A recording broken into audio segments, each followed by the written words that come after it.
अस्सलामुअलैकुम नाज़रीन, मैं मोहम्मद असलम हुसैन सियासत की ख़बरों में आप सबका इस्तकबाल करता हूँ। आज 11 नवंबर 2024 है। इस्लामिक तारीख के हिसाब से आज 8 जमादी अव्वल 1446 हिजरी है। पेश है आज की कुछ अहम खबरें।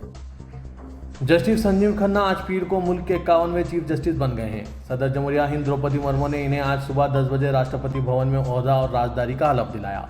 जस्टिस खन्ना ने जस्टिस डी.वाई. चंद्रचूड़ की जगह ली, जो इतवार को रिटायर हुए। जस्टिस खन्ना की मियाद 13 मई 2025 तक रहेगी। जस्टिस खन्ना इंतखाबी बॉन्ड स्कीम को ख़त्म करने और आर्टिकल 370 को मनसूख करने जैसे तारीखी फैसलों का हिस्सा रहे हैं। बतौर चीफ जस्टिस इंडिया इनकी तरजीह ज़ेर-इल्तवा मुकदमात की तादाद को कम करना और इंसाफ की रफ्तार को तेज़ करना होगा। मुल्क की दारकूमत दिल्ली में हवा का मियार अब तक के बहुत ख़राब ज़ुमरे में दर्ज किया जा रहा है। एयर क्वालिटी इंडेक्स 409 पढ़ने के साथ ही कौमी दारकूमत की हवा में आज पीर की सुबह इंतहाई ख़राब ज़ुमरे में दर्ज किया गया, जबकि पड़ोसी रियासतों हरियाणा और उत्तर प्रदेश में भी हवा का मियार तशवीश का बाज़ बना रहा। मरकज़ी आलूदगी कंट्रोल बोर्ड CPCB के मुताबिक दिल्ली का औसत एयर क्वालिटी इंडेक्स सुबह 7:30 बजे तक 347 था। दिल्ली के जहांगीरपुरी में सबसे ज़्यादा 409 एयर क्वालिटी इंडेक्स रिकॉर्ड किया गया। कौमी दारकूमत के ज़्यादातर इलाकों में एयर क्वालिटी इंडेक्स 400 के ऊपर रही। रियासत कर्नाटक के होलन नरसीपुरा में गवर्नमेंट नर्सिंग कॉलेज के कश्मीरी तलबा ने इल्ज़ाम लगाया है कि कॉलेज इंतज़ामिया ने इन्हें दाढ़ी कटवाने और क्लीन शेव करने का दबाव डाला है।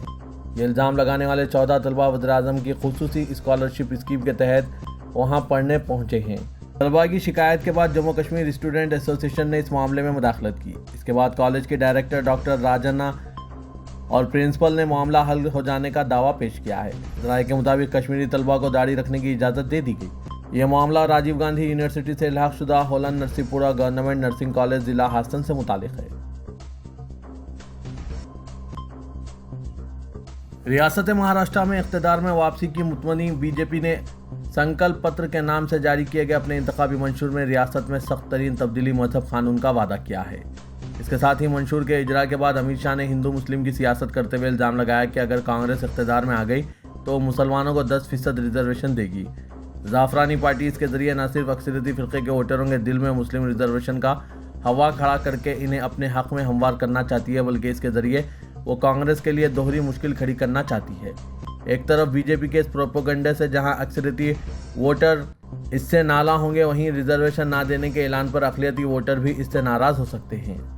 बीजेपी के सीनियर लीडर और मुल्क के वज़ीर दाखिला अमित शाह ने साबिक़ वज़ीर-ए-आला देवेंद्र फडणवीस और दीगर सीनियर लीडरों की मौजूदगी में पार्टी का इंतखाबी मंशूर जारी किया। संकल्प पत्र 2024 के नाम से जारी किए गए मंशूर में जहां लाडली बहन योजना के तहत ज़र ताउन 1500 रुपये माहाना से बढ़ाकर 2100 रुपये करने का वादा किया गया, वहीं 25 लाख मुलाजमतों का भी वादा किया गया।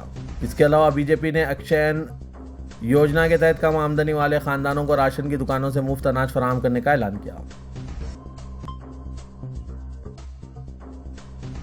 महाराष्ट्र असेंबली के इंतखाबात के दौरान महाराष्ट्र की मजबूती तरक्की के लिए महाविकास आघाड़ी का इंतखाबी मंशूर महाराष्ट्र नामा निर्माण पॉइंट पर वाक़ होटल ट्रेडेंट में जारी किया गया। इस मंशूर में MVA के बरसर इख्तिदार आने के पहले 100 दिनों में किए जाने वाले काम और आइंदा 5 सालों में क्या काम किए जाएंगे, इसकी तफसील पेश की गई है। इस महाराष्ट्र नामा में ख़वातीन को सालाना 500 रुपये में एक गैस सिलेंडर देने, ख़वातीन पर जुल्म को रोकने के लिए शक्ति एक्ट मुतारिफ कराने, 300 यूनिट तक बिजली इस्तेमाल करने वाले सारिफिन को 100 यूनिट बिजली देने, ख़वातीन को 3000 रुपये माहाना देने, नई सनती पॉलिसी में रोज़गार के मौके पैदा करने पर तवज्जो देने, हुकूमत के मुख्तलिफ महकमों में 2.5 लाख जायदादों की भर्ती MPSC के जरिए कराने, सरकारी मुलाजमतों में कॉन्ट्रैक्ट पर भर्ती का निज़ाम ख़त्म करने और रियासत के बल्दियाती इदारों के इंतखाबात का शेड्यूल तय करने के बाद इंतखाबात कराने जैसे कई अहम ऐलान किए गए। इस मौके पर कांग्रेस के कौमी सदर मल्लिकार्जुन खड़गे, NCP के रुकन पार्लिमान सुप्रिया सोले, शिवसेना UBT के MP संजय सिंह रावत समेत MVA के दीगर सरकर्दा लीडरान मौजूद थे। बाबा सिद्दीकी के कत्ल के 1 माह बाद पुलिस ने बिलाखिर शिव कुमार नामी उस नौजवान को गिरफ्तार कर लिया जिसने इन पर गोली चलाई थी। शिव कुमार के साथ ही इसके 2 साथी भी गिरफ्तार हुए हैं, जिन्हें ट्रांजिट रिमांड पर मुंबई लाया गया। NCP लीडर बाबा सिद्दीकी को 12 अक्टूबर को इनके बेटे और रुकन असेंबली ज़ीशान सिद्दीकी के दफ्तर के बाहर गोली मार दी गई थी। शिव कुमार, जो गोली मारकर फरार होने में कामयाब हो गया था, इसकी गिरफ्तारी केस को हल करने की जानिब एक अहम पेशरफ्त हुई है और शिव कुमार को उत्तर प्रदेश से गिरफ्तार कर लिया गया। वक्फ तर्मीम बिल से मुतालिक पार्लियामेंट की मुश्तरका कमेटी अब मुकम्मल तौर पर बीजेपी की टीम में तब्दील हो गई है, क्योंकि कमेटी के चेयरमैन जगदम्बिका पाल अपनी मनमानी जारी रखे हुए हैं और अपोजिशन के अराकीन ने बाइकआउट कर रखा है। अब कोरम पूरा किए बगैर पार्लिमानी कमेटी में बीजेपी समेत चंद दीगर अराकीन मुतअद्दिद शहरों का दौरा करके सभी से मुशावरत करने का दावा कर रहे हैं, जिससे इस कमेटी की रही सही मोतबरियत भी खत्म हो गई है। पार्लियामेंट में वक्फ तर्मीमी बिल पेश करने और इस पर अपोजिशन और हुकूमत के इत्तेहादियों के एतराज़ के बाद इसको पार्लियामेंट की मुश्तरका कमेटी में भेजने के फैसले से ऐसा लगता था कि हुकूमत वाकई वक्फ इमलाक के असल शराकतदारों के साथ मुशावरत करके मुल्क के मुसलमानों के खदशात और तशवीश को दूर करना चाहती है। ताहम हर गुजरते दिन के साथ कमेटी बेमायने होती जा रही है। जगदम्बिका पाल और बीजेपी के दीगर अराकीन ने गुज़िश्ता रोज़ गुवाहाटी का दौरा किया। आज बीजेपी के इन्हीं अराकीन ने भुवनेश्वर का दौरा किया। हालांकि अपोजिशन के अराकीन ने जगदम्बिका पाल की मनमानी और हट धर्मी की लोकसभा स्पीकर ओम बिरला से 2 बार खत लिखकर शिकायत भी दर्ज कराई, लेकिन इनकी शिकायतों का अजाला नहीं किया गया, जिसके बाद अपोजिशन के अराकीन ने मीटिंग के बाइकआउट का ऐलान किया। उत्तर प्रदेश के वज़ीर-ए-आला योगी आदित्यनाथ के बटेंगे तो कटेंगे वाले नारे पर पूरे मुल्क में सियासत गर्म है। मुल्क के कई रहनुमाओं ने इस नारे की शदीद मजम्मत की। इस नारे की चर्चा महाराष्ट्र में भी तेज हो गई है और एनडीए की हलीफ जमात के रहनुमा इसकी मुखालिफत में भी खड़े हो गए हैं। एनसीपी के सदर अजीत पवार इस नारे के सख्त खिलाफ हैं और उन्होंने इसकी हिमायत करने से वाज़ेह तौर पर इनकार कर दिया। महाराष्ट्र में असेंबली इंतखाबात से पहले बरसर इख्तिदार महायुति में शामिल एनसीपी के रहनुमा अजीत पवार ने योगी आदित्यनाथ के बटेंगे तो कटेंगे के नारे पर अपने रद्दअमल का इजहार करते हुए कहा कि मैं इस नारे की हिमायत नहीं करता, ये महाराष्ट्र में नहीं चलेगा। ये उत्तर प्रदेश या झारखंड या कहीं और चल सकता है, लेकिन महाराष्ट्र में नहीं चलेगा।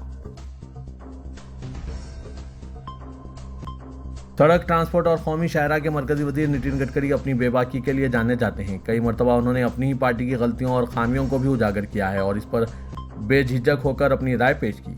कुछ इसी तरह का इनका एक बयान एक बार फिर सामने आया जब उन्होंने गुज़िश्ता रोज़ बीजेपी में दागी रहनुमाओं के दाखिल होने पर अपनी फिक्रमंदी का इजहार किया। उन्होंने कहा कि इस वक्त बीजेपी तेज़ी से आगे बढ़ रही है। उन्होंने इसका मुआवजाना बीमार फसलों से किया और कहा कि तंजीम को इसे साफ करने की ज़रूरत है। अपने बयान में नितिन गडकरी ने हिंदुस्तानी आइन में शामिल सेकुलरिज्म के उसूलों पर भी जोर दिया और कहा कि हुकूमत और इंतज़ामिया को सेकुलर होना चाहिए। उन्होंने कहा कि कोई भी शख्स कभी सेकुलर नहीं हो सकता, लेकिन रियासत, हुकूमत और इंतज़ामिया को सेकुलर होना होगा। सदर कुल हिंद मजलिस इत्तेहादुल मुस्लिमीन असदुद्दीन अवैसी ने कहा कि महाराष्ट्र की सियासत में हम इनकी बात कर रहे हैं जिनकी कोई आवाज़ नहीं है, यानी वो अक़लियतें बिलखुसूस मुसलमान हैं। इन्हें कोई भी पार्टी अपना टिकट नहीं देती और इन्हें कोई कामयाब नहीं करता। 1990 में महाराष्ट्र असेंबली में 10% मुसलमानों की नुमाइंदगी थी, अब वो घटकर 4% हो गई है। इसका जिम्मेदार कौन है? असदुद्दीन अवैसी सदर मजलिस ने आज औरंगाबाद ईस्ट में मजलिसी उम्मीदवार सैयद इम्तियाज़ जलील सदर मजलिस महाराष्ट्र यूनिट की तायद में पैदल दौरे के मौके पर सहाफ़ियों से बातचीत करते हुए इन ख्यालात का इजहार किया। महाराष्ट्र के deputy chief minister Devendra Fadnavis की जानिब से कहा गया है कि औरंगाबाद को छत्रपति संभाजी नगर करार दिया जा चुका है, अब इसका नाम दोबारा तब्दील नहीं किया जा सकता। इस पर ओवैसी ने कहा कि देवेंद्र फडणवीस अब चीफ मिनिस्टर नहीं बन सकते, इनके ख्वाब चिकनाचूर होने वाले हैं।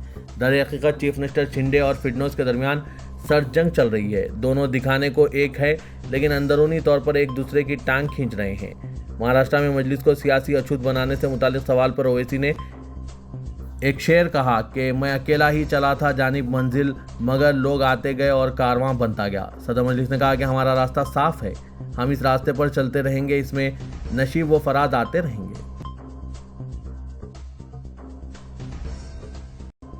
मजलिस इत्तेहादुल मुस्लिमीन के कायदे मुक़न्नना पार्टी बरुद्दीन अवैसी ने कहा है कि महाराष्ट्र में इक़्तिदार के हुसूल की खातिर सियासी जमातों ने अपने नज़रियात और सियासी अखलाक व इक़दार से समझौता कर लिया। इलेक्शन के बाद कौन किसके साथ जाएगा इसका भरोसा नहीं है, इसलिए मुस्लिम राय दहिंदों को काफ़ी गौर व खौस के बाद अपने वोट का इस्तेमाल करना चाहिए।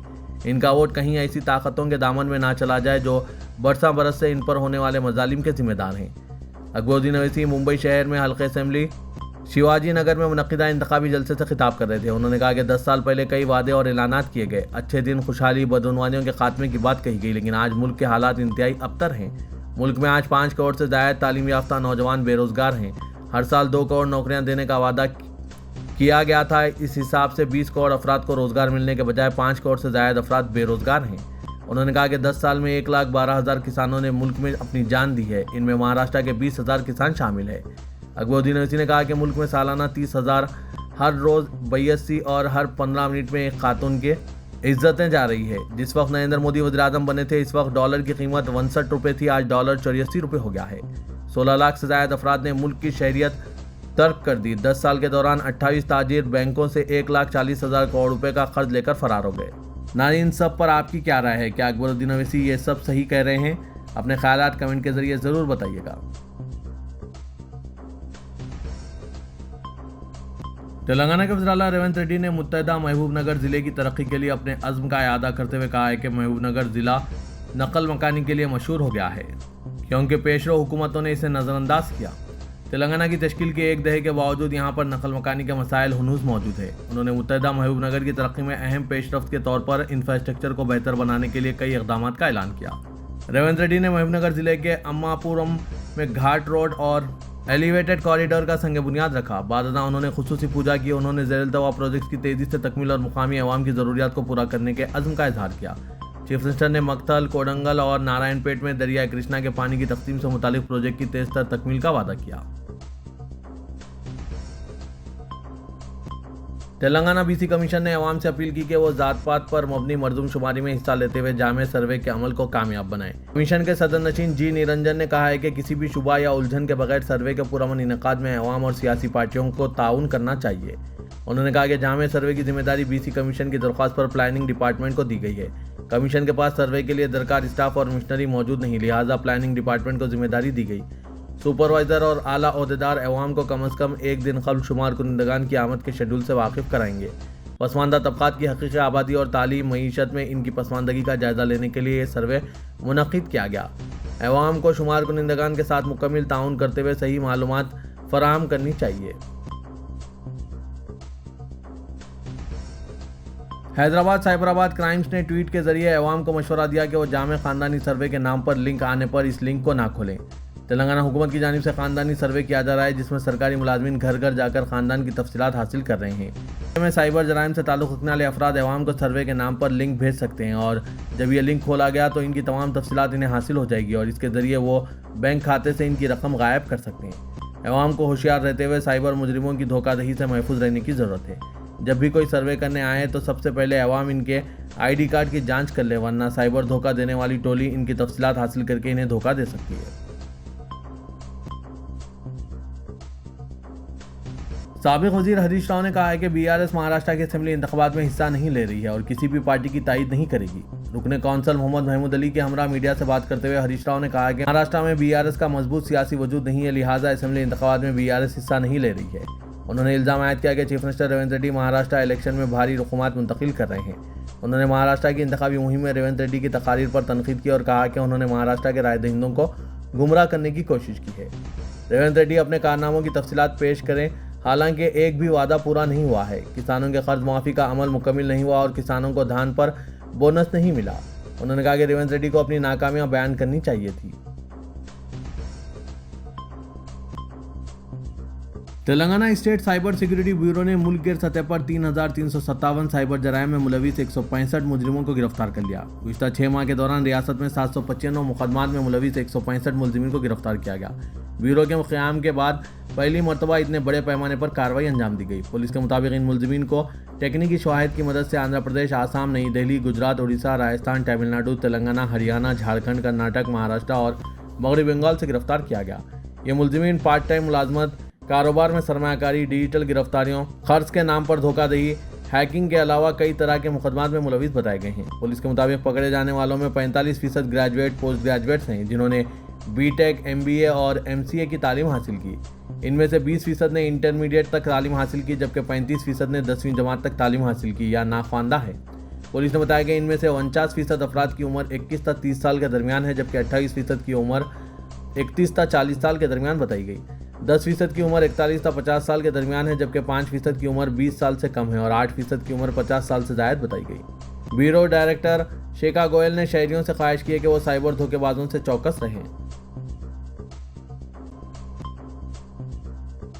तेलंगाना हुकूमत के कांग्रेस पार्टी के ATM होने से मुतालिक वज़ीर-ए-आज़म नरेंद्र मोदी के रिमार्क पर रद्दअमल जाहिर करते हुए चीफ मिनिस्टर तेलंगाना रेवंत रेड्डी ने कहा कि मुल्क में 70 साल तक इख्तिदार में रहने वालों के पास अपना घर नहीं है। कांग्रेस पार्टी ने गरीबों को घर दिए हैं, लेकिन गांधी खानदान का ज़ाती मकान नहीं है। जिस दिन राहुल गांधी की एमपी की रुकनियत छीन ली गई। इनके पास घर नहीं था जहां वो जा सकें। इनके वालिद दादी शहीद हो गए। इन पर करप्शन का इल्ज़ाम लगाया जा रहा है। वो रकम का क्या करेंगे?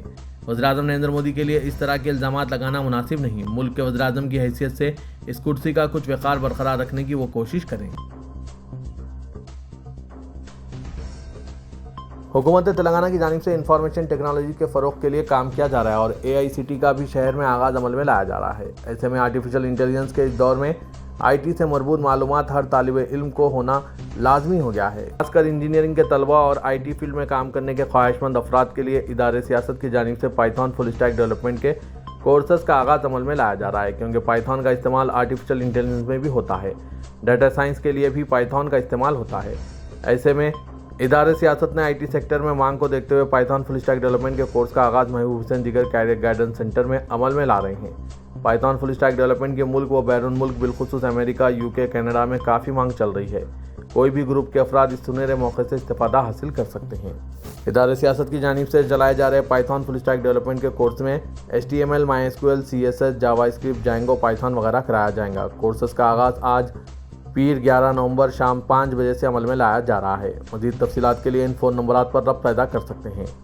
फ़ोन नंबर है 9000191481, 9393876978।